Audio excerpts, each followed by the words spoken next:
नमस्कार मित्रों।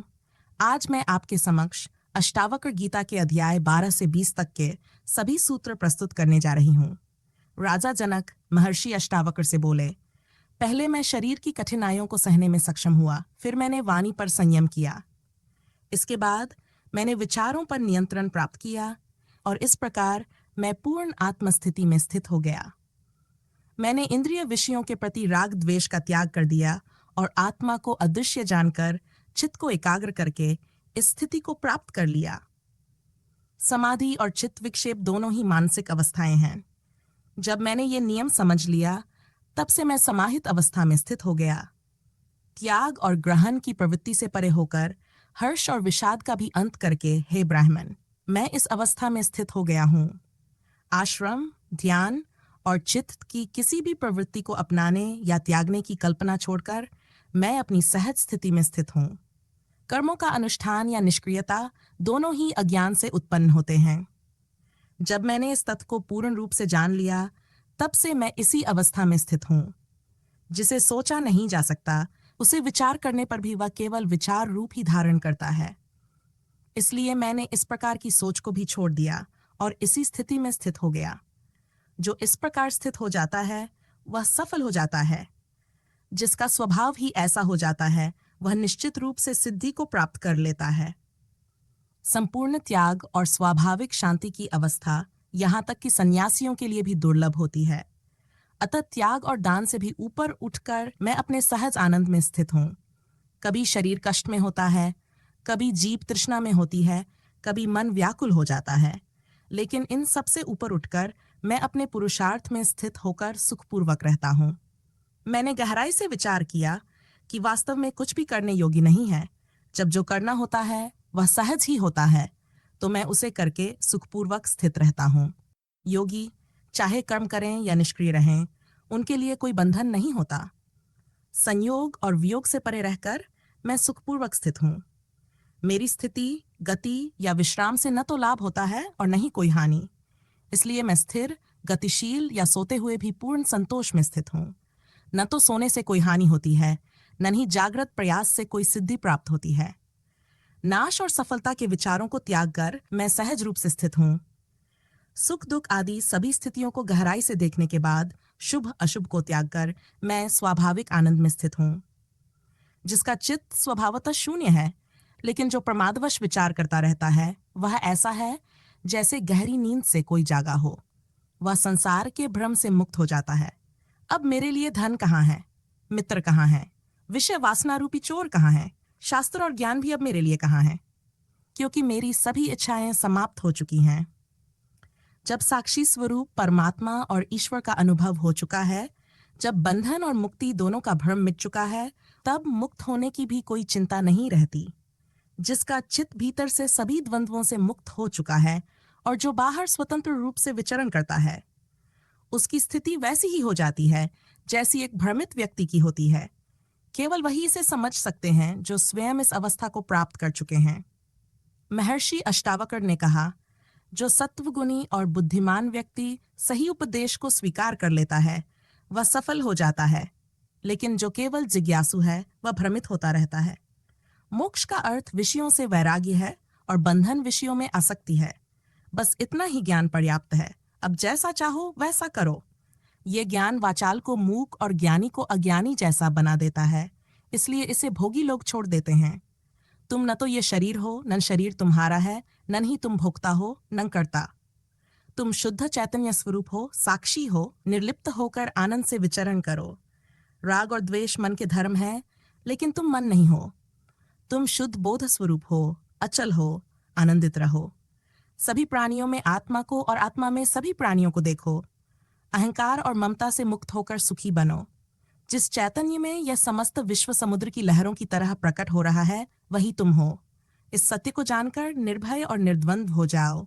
हे प्रिय, विश्वास करो, विश्वास करो, मोह मत करो। तुम शुद्ध आत्म स्वरूप हो, प्रकृति से परे हो।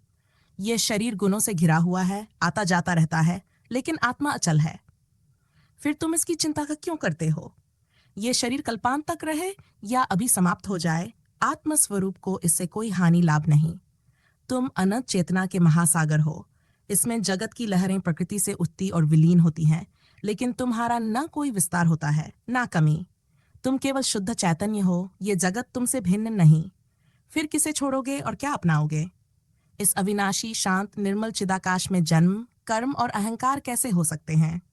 जहां तुम कुछ देखते हो वहां केवल तुम ही प्रतिबिंबित हो रहे हो।